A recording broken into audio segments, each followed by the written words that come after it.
We've already covered what it means to be Jewish and what it means to do Jewish, how people identify as Jewish and how they express that identity through life cycle events and holidays, through culture and creativity, through music, and simply through lived experience. Today, what we're going to talk about is a little bit more internal rather than externally visible. And this is what it means to think Jewish or to feel Jewish. In other words, talking about philosophy, beliefs, ideas, and experiences and emotional connections.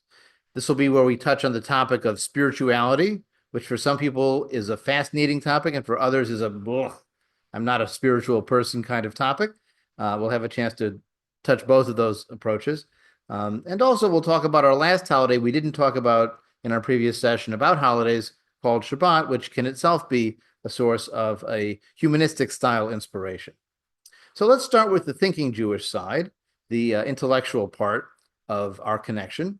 And there are two Jewish comments that I've heard many, many times in my rabbinic career that contradict each other, but people will say both of them without realizing they contradict each other. The truth is that each one of them is a little bit right and a little bit wrong. So we'll have to see how that plays out. Statement number one: Judaism does not require any particular belief. It's only about actions.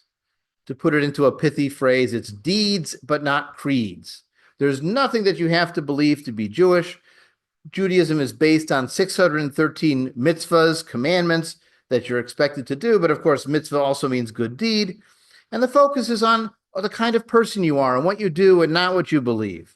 You know, you think about Rabbi Hillel famously saying that all of the Torah can be summarized in "do not do to someone else what is hateful to you. Now come and study," the famous episode. And so then this person who would say that Judaism is all about actions, doesn't matter what you believe, would then say to a humanistic Jew, why are you so focused on what you believe or don't believe about the world and about God and about the Torah? You should just do Judaism the way we've always done it, because Judaism doesn't care what you believe. Why bother changing things? It doesn't matter what you believe, just do it the old-fashioned way. Judaism doesn't require belief, only actions. That's statement number one. Statement number two, which is phrased as a question, but is more often a statement. How can you be Jewish if you don't believe in God?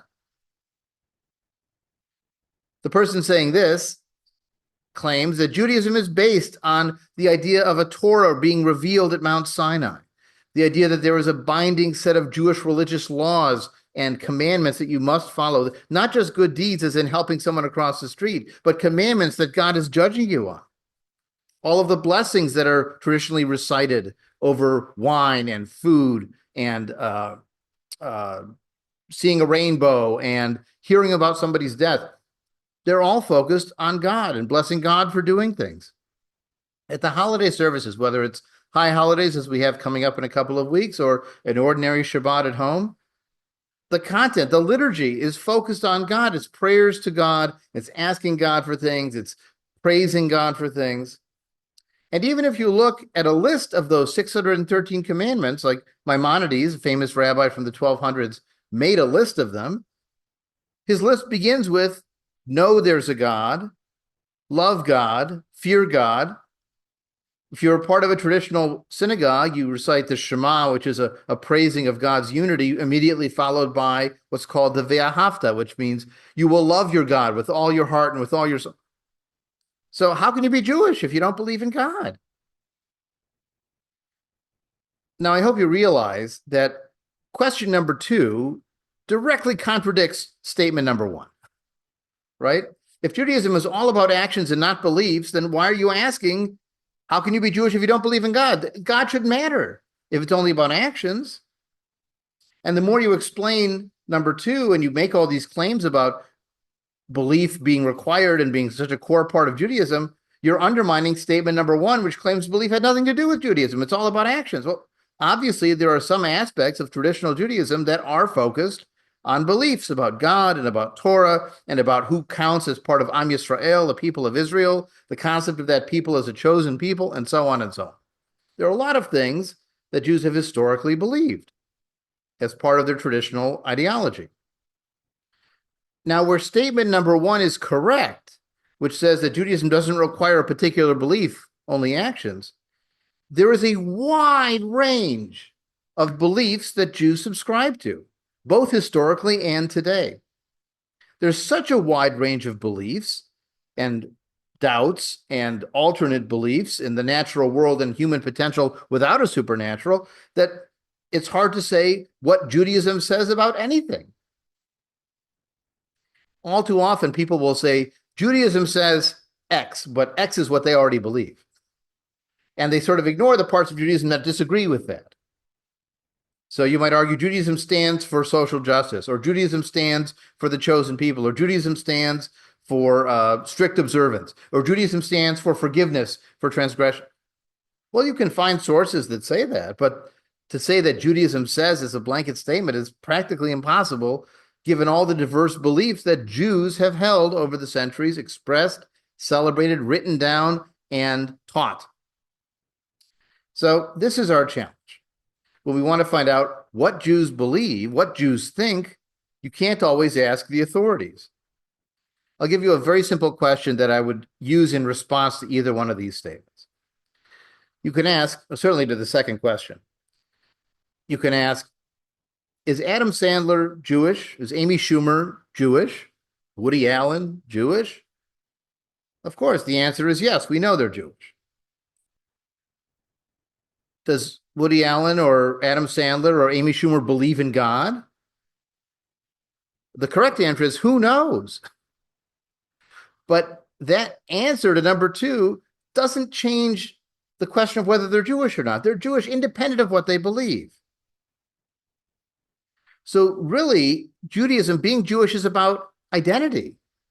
It's not about actions necessarily, because Jews take very different actions and do those actions for different reasons. And it's not necessarily about any kind of core beliefs. So instead of asking religious authorities what Jews believe or should believe, let's ask instead what Jews actually believe. And I'm going to share with you some numbers from a 2020 study of American Jews. And obviously, Israeli Jews and European Jews are going to be slightly different, but this will certainly give us a snapshot into the world's, some would argue, largest Jewish population. So this was a study done by the Pew Forum on Religion in American Life. And they did a study in 2013 as well that asked similar questions. And here are the answers from the most recent study in 2020. So they first asked people, how important is religion in your life?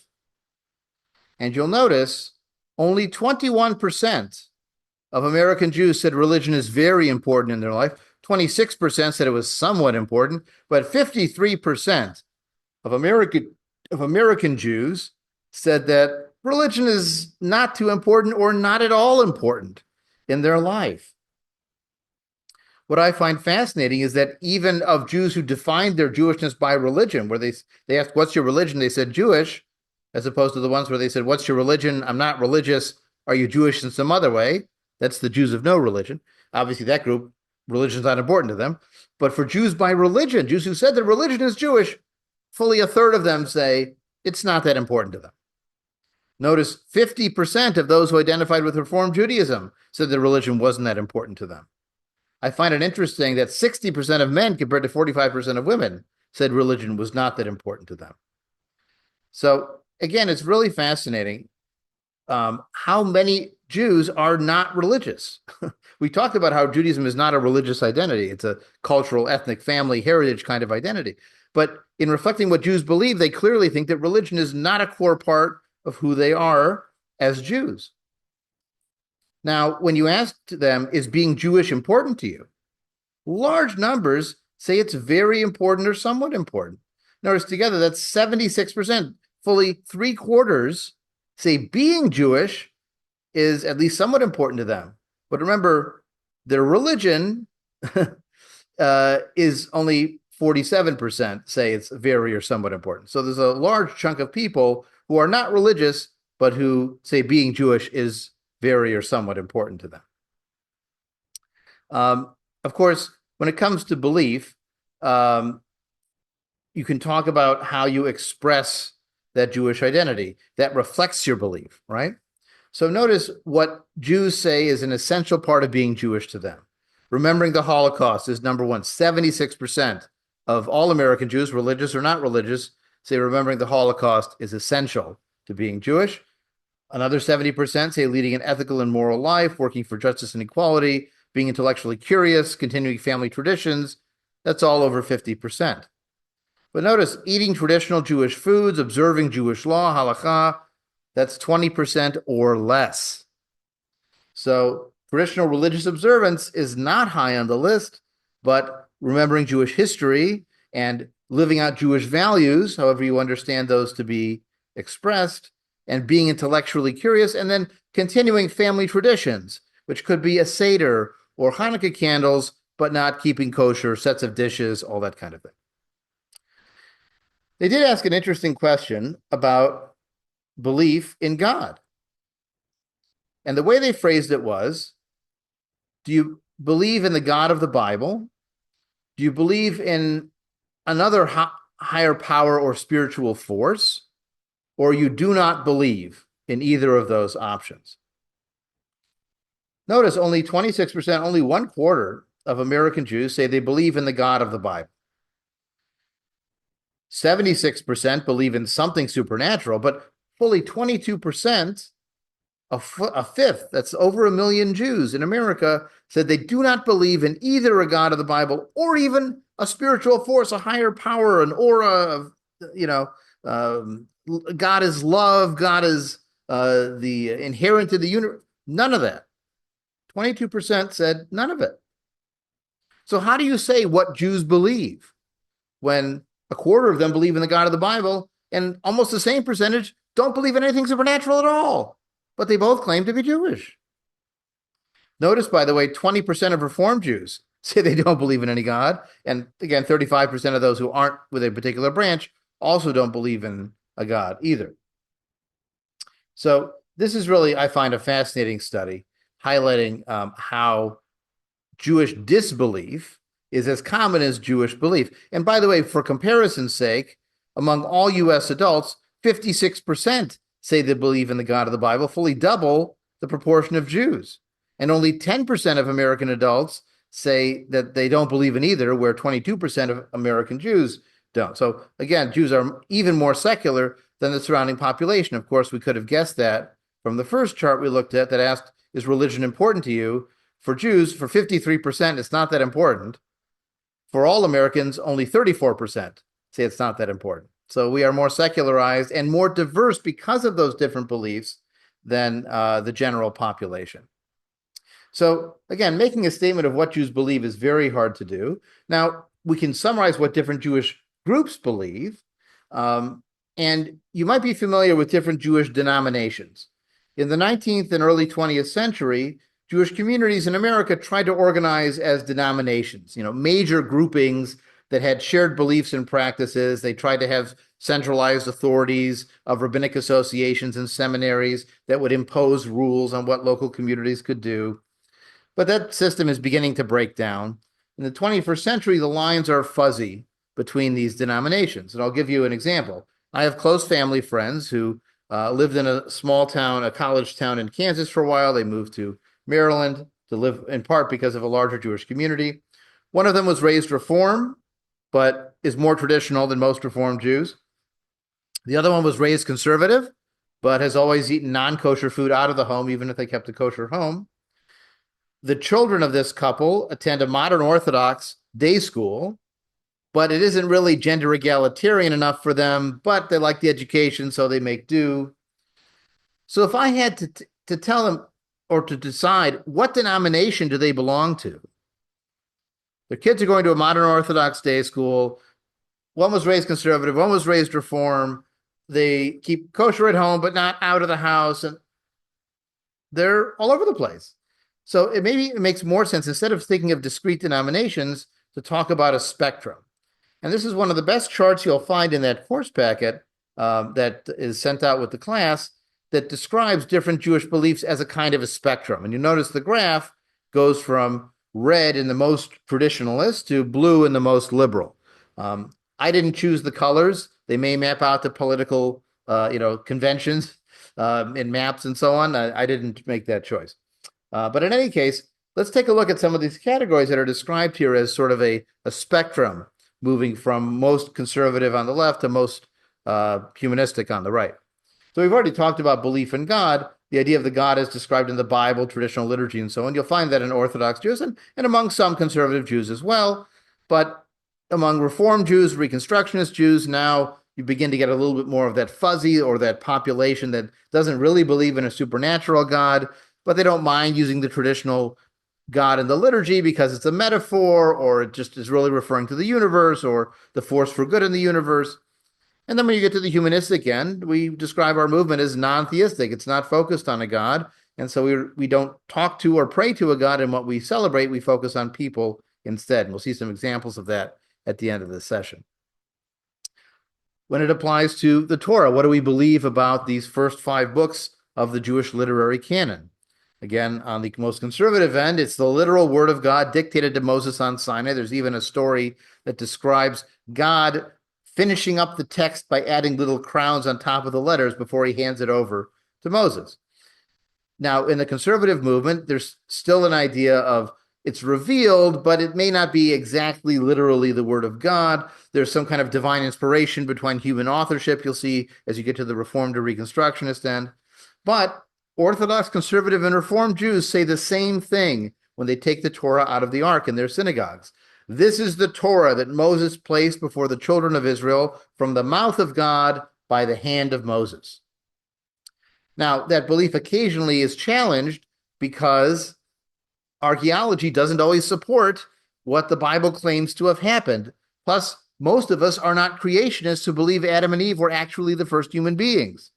There's no geological evidence of a global flood as described in Noah. We know that languages came from human migration, not from the Tower of Babel. These are origin stories, they're mythology, and different movements will draw the line of when the mythology starts in different places.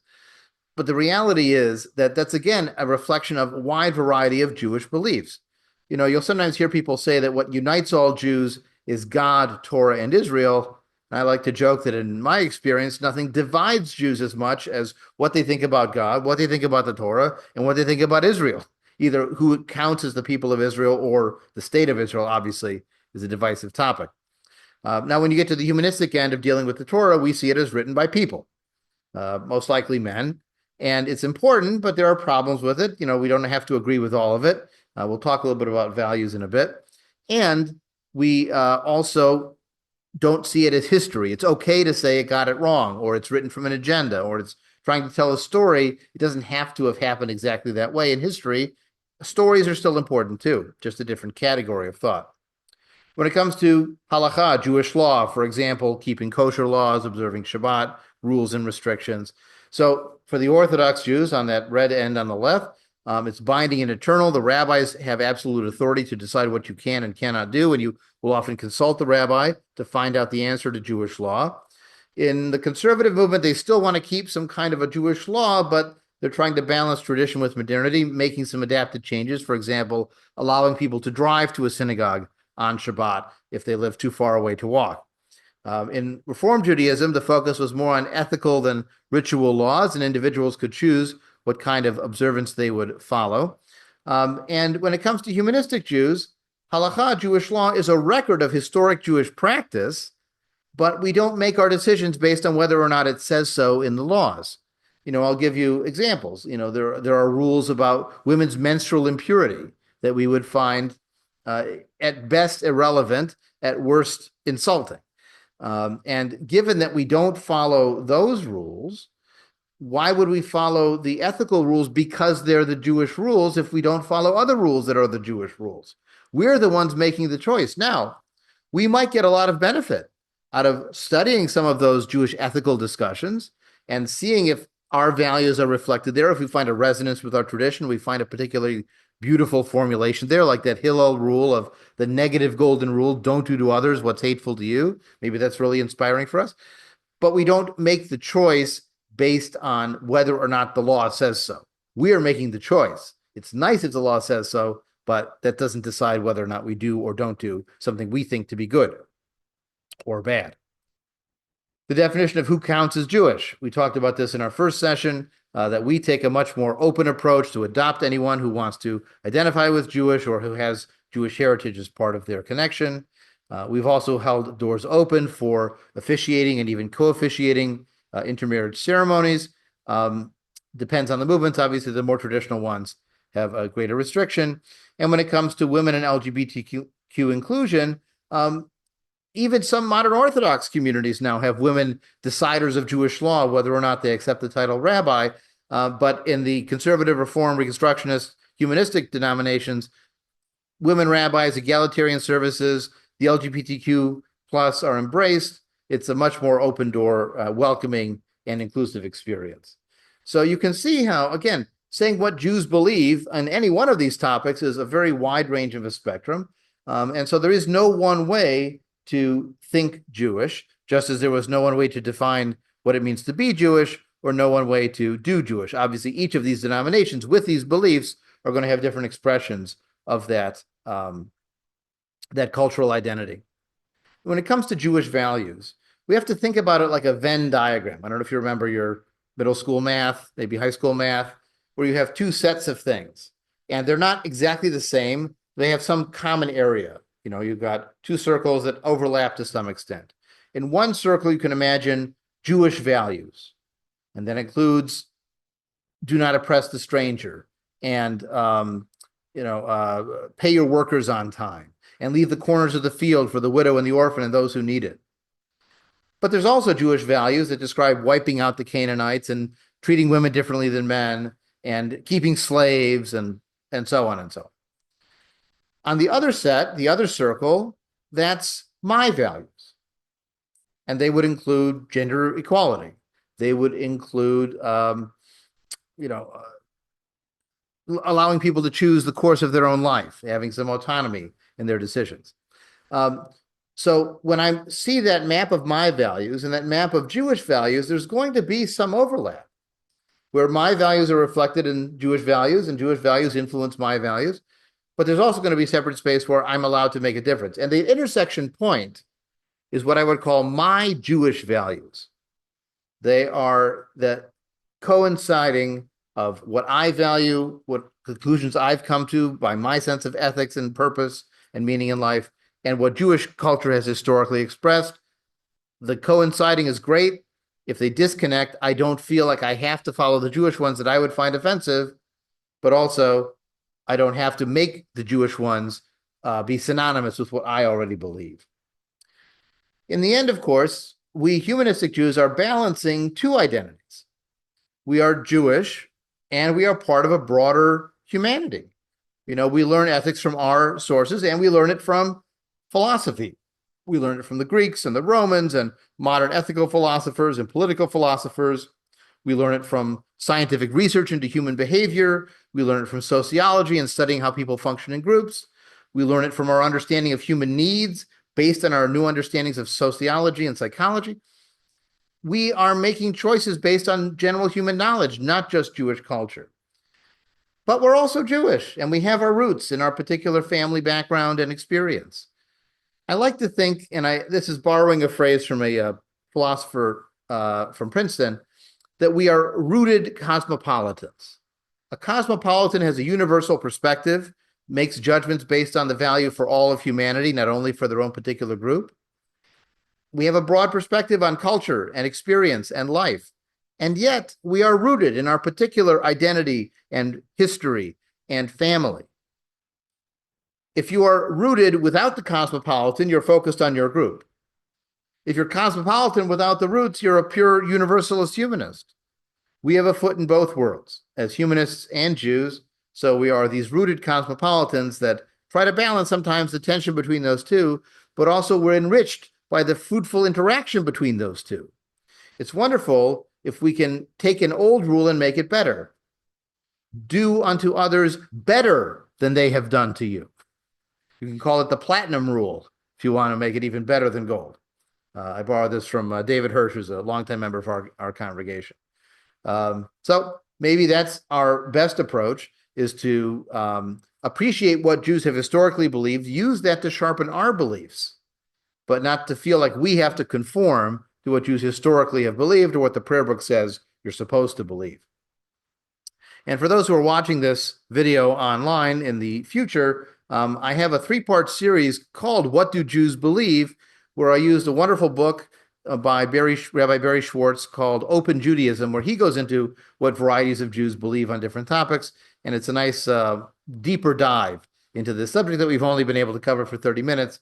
So if you want more time than that, there's like 3 one-hour sessions. You can dive in for 180 minutes on varieties of what Jews believe. I'll put links to those videos in the description of this video on YouTube.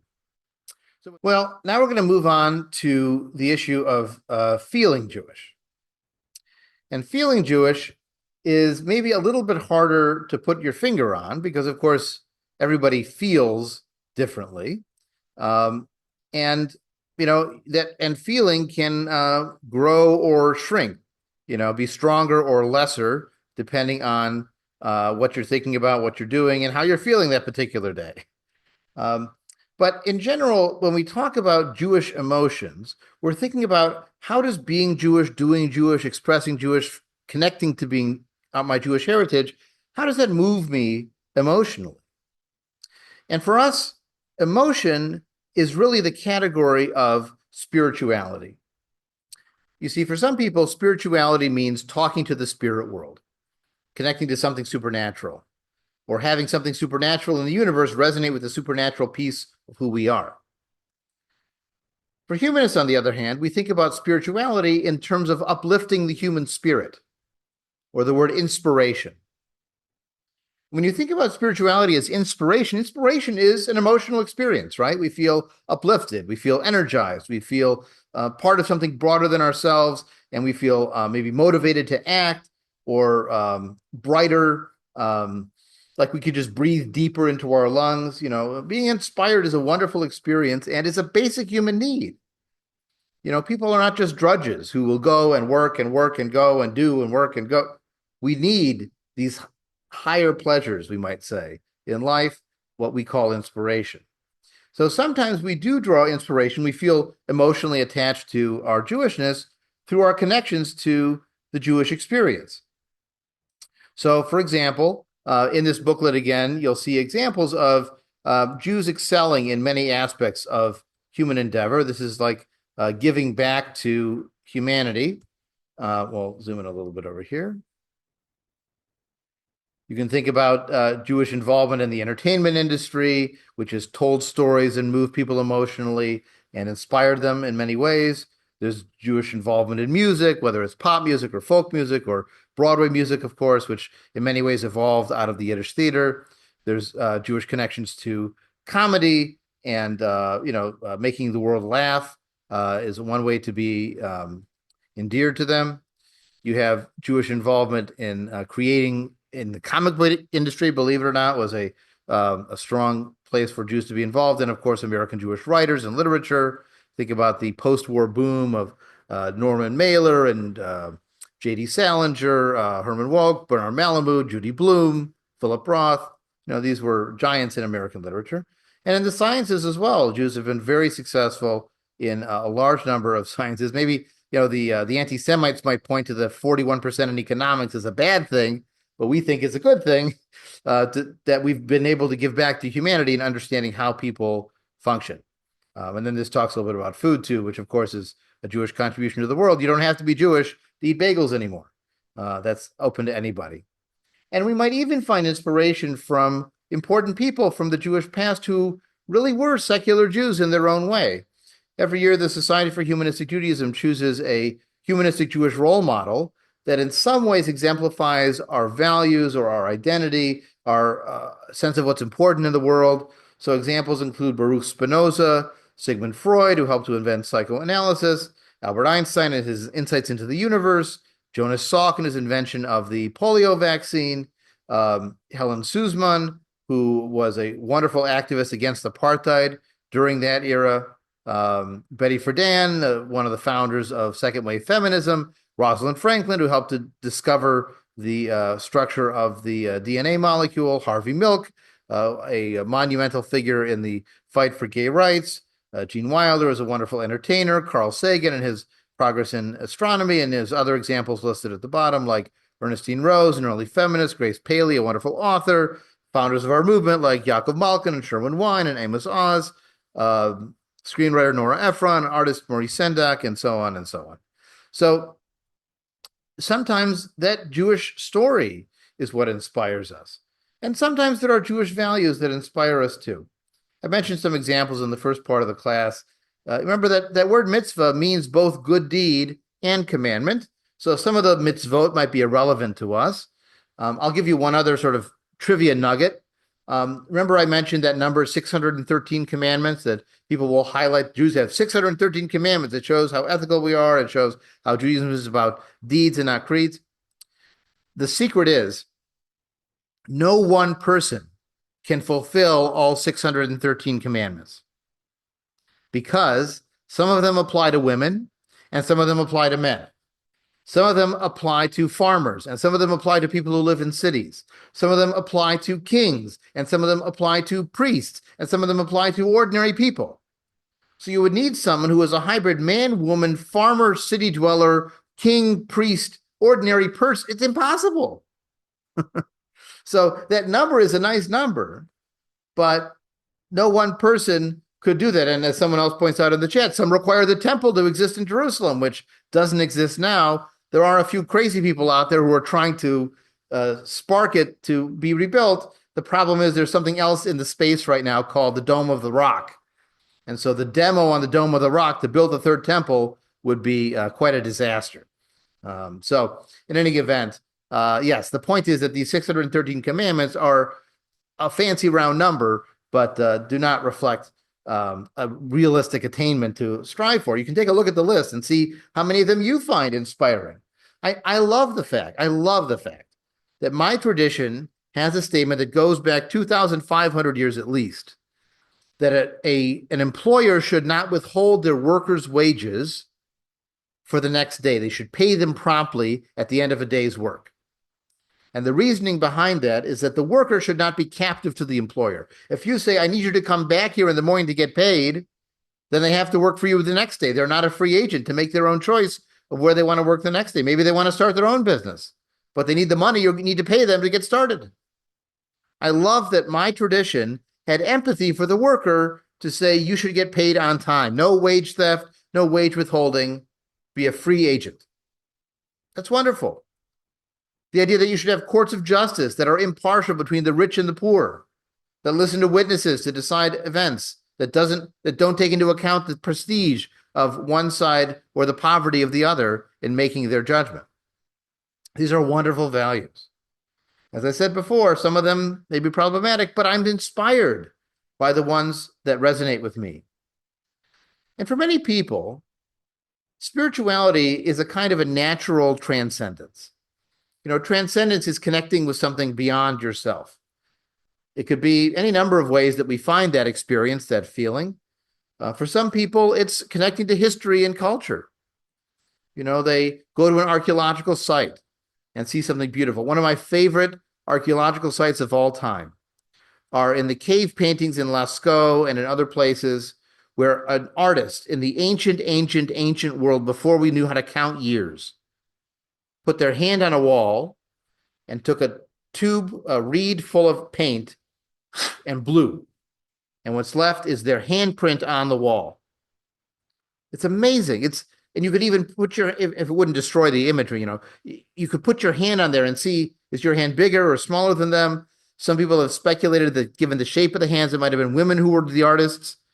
Sometimes you even see someone with like half a finger there because they've had a loss, you know, in their life. It's like their signature. Before we had writing, they were putting their signature in their hand shape on the wall. That's amazing. That's transcendence. It's connecting to the human experience in a great and meaningful way. And so many people find transcendence through culture, go to art galleries, go to opera concerts, classical music concerts, even rock music concerts. When you're singing with 50,000 other people the same song, that's transcendence. That's connecting to something larger than yourself. There's a reason why people call concerts religious experiences, because it hits that same button of being connected to something larger than yourself. I mean, people get it out of sports too. Go to the Hall of Fame. You can see the holy relics and the saints. And the special people talk about baseball stadiums as shrines and meccas because they are moments of deep and meaningful experience. So human culture is one way to get beyond ourselves, feel that transcendence. For a lot of people, in a very secular way, the natural world does that. I actually found a fascinating study that claims that people in the Western United States are less religious because they have more easy access to national parks and great, features of natural topography. They can see mountains very easily. They can, see valleys and rivers and the ocean, and so they have to go to church less to get that uplift experience. They get it from nature. But I know people even in the Midwest or in the desert who find their ways to connect to nature, and that for them is that transcendent experience. Watching beautiful waterfalls or rainbows. There's all kinds of ways that the natural world inspires and connects us to feeling part of it. Even if you turn on the National Geographic Channel on television and you watch a documentary on the great apes and you see them grooming each other or playing with each other or laughing with each other, and you think, boy, that seems so human. And then you realize, actually, it's very primate of both of us to do this. They are us and we are them. A chimpanzee has something like 90, 95, 98% of the same DNA that a human being does. That's amazing and wonderful, and that connects us to them. I mean, sometimes even thinking that a banana has about 50% the same DNA that we do. Maybe that's inspiring too, that we're all part of this carbon-based life form system. Certainly, connections to other people can be a source of inspiration and transcendence. It could be a one-to-one personal connection. If you've had a wonderful meeting of the minds with a close friend or with a lover or with a child. I was tremendously moved the first time that I successfully communicated with my daughter, and it wasn't that she spoke to me. It's that I picked her up and she knew who I was and she stopped crying. And I realized there was a connection there. It was a communication in the most basic of ways through human contact. Now, for some people, their connection to human is not just to one, but to many. It could be ethical action that you do if you help someone in a difficult moment. It could be fighting for a social justice cause and feeling like you're helping all of humanity or a large part of humanity in the activism and the work that you're doing. That feels like part of something larger than yourself, almost a religious duty or a movement for something wonderful.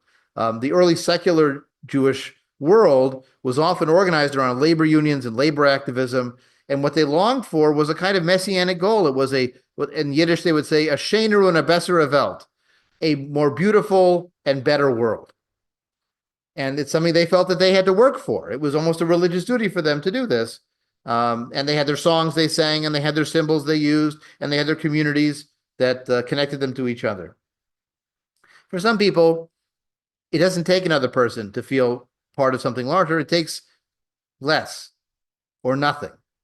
It takes breath and silence and focus and meditation. And I know some people who cannot stand a moment of silence in a service. They get antsy. They want to hear something or listen to something or do something. And there are other people who could sit in silence for 30 minutes and get a very meaningful experience out of it. But we should be open to the fact that meditation does not have to mean connecting to a supernatural realm. It's focusing on your breath. It's slowing down your thought. It's appreciating the small moments. It's what we sometimes call mindfulness.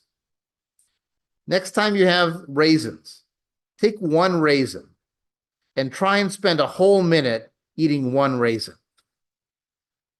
Because you'll roll it around in your mouth and you feel the texture, and then you take one bite into it and feel the juice come out, and then you gradually break it down. And we never spend 1 minute eating one raisin. But if you have that experience of mindfulness and focus and feeling you're connected to that moment, maybe that's the equivalent of blessings for us. If the goal of a traditional blessing is to focus your attention on the God that made this possible, then maybe for a secular humanist, a secular blessing is to focus yourself on what made this possible, but also on the experience of the moment, to be fully present in what you're doing and to make it that much more meaningful by that core connection. So we do have opportunities for a kind of natural transcendence, to getting beyond ourselves through these connections. And I'll give you one last example from our booklet. This is the beginning of the booklet that talks about Shabbat. Now, Shabbat is, you might think, the oldest holiday because it's the first one that appears in the Hebrew Bible. It's part of the creation story, right? That God works for 6 days and rests on the seventh day. There's also a theory that this was the priestly version of creation, because if you're a priest and you want people to come to the temple to sacrifice, what a great idea to make them show up every 7 days instead of once a quarter, for a holiday festival. Now they have to come every 7 days to offer an extra sacrifice. But this is most likely a Jewish invention, the idea of resting 1 day out of every 7. In the Greco-Roman world, I think it was 1 day out of every 10. And so the idea of a day off every 7 works for me. Hopefully it's something you appreciate as well. Now, in the Torah rules, there are all kinds of limitations on Shabbat. So you'll notice in Exodus chapter 20, which is part of the 10 Commandments, remember the Sabbath day, keep it holy. 6 days you do all your work. The seventh day you shall not do any work. You, your children, your servants, your animals, or the stranger within your settlements. So there's a requirement to not do work. And the rabbis actually go into great detail describing what counts as not doing work. You can't tear paper, for example. You can't turn on lights or turn off lights. You can't use a combustion engine because it's lighting a fire. They even debate workarounds. So yes, you can't light a new fire on Shabbat. But what if I have an oil lamp that I light before Shabbat, and then I hang a bag of oil over that lamp, and I poke a small hole in the bottom of the bag, and a little bit of oil drips down every minute or so into that lamp and enables that lamp to continue to be lit. There is oil going into that fire every minute or so, but I'm not doing anything. It's happening by itself. This is the invention of the automatic light timers or oven timers, or what they call the Shabbat elevator that stops on every floor automatically. So even Orthodox Jews can use an elevator as long as they're not pushing the buttons. Now, for some of us, these workarounds seem kind of, following the letter of the law, but not the spirit, or not even the letter of the law, if you work around it clever enough. But our approach is that Shabbat can go back to that original concept of stopping, changing what you're doing, marking it as a day that's different, but also taking advantage of the opportunity to not do what you normally do, however you define that for yourself. Only about 10% of American Jews, as the booklet points out, use that most restrictive version of not working. They might have communal gatherings or family time. They take advantage of not working if you get Saturdays off from your job. You might do a family dinner like candles on a Friday night. You might attend a synagogue in some way, but it's available as an option for you. And it mentions a book about unplugging 1 day a week as a chance to be a tech Shabbat, a time to stop listening to everything.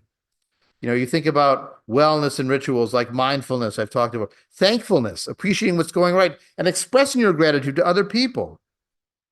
Rejuvenation, letting go of negativity from the week, having a time to use this time for yourself. Sometimes we do the best by stopping. And then the question becomes, if we do want to light candles, if we do want to celebrate a more traditional Shabbat, maybe we even have memories of doing that with our family and want to bring that into our home going forward, what do we say when we light candles or share wine? Well, the traditional blessings, as you can see here, are based on divinity. Blessed are you, our God, King of the universe, who hallows us with his commandments and commands us to light the light of Shabbat. And that word Adonai is the substitute for the Hebrew name for God, Yud He Vav He, as it's written in Hebrew letters.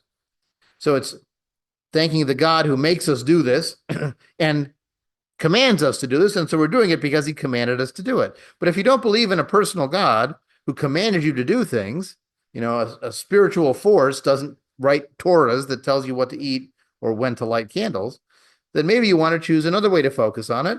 And so a humanistic blessing would say, radiant is the light of the world, Baruch HaOr Ba'olam. Radiant is the light of humanity, Baruch HaOr Ba'adam. Radiant is the light of Shabbat, Baruch Or Shabbat. So the focus is on the moment, the light, how we feel, how we're inspired by it, rather than the above and beyond in a personality, which, by the way, in Hebrew is male. So it even goes that far. Same thing for wine, same thing for bread. And a wine blessing that you could use is actually based on that Shabbat blessing you'll see above.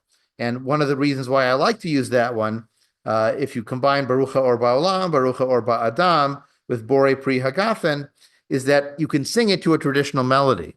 You see, Jewish culture is not only words, it's also experiences, melodies, things that aren't defined by literal vocabulary. So you could sing Baruch Or Ba'olam, Baruch Or Ba'adam, Bore Pri Hagafen. So we're celebrating the light of the world and humanity that brings forth the fruit of the vine. The people who do it. That's our focus. It's not against the God. It's not blacking out God's name and saying nothing. It's refocusing the world on this life and on what people can do for each other. So that's where we find emotional uplift, experience. We find spirituality and inspiration, but we also find ways to connect to our roots that are meaningful. You know, I remember growing up in a humanistic Jewish family, and we would light Hanukkah candles.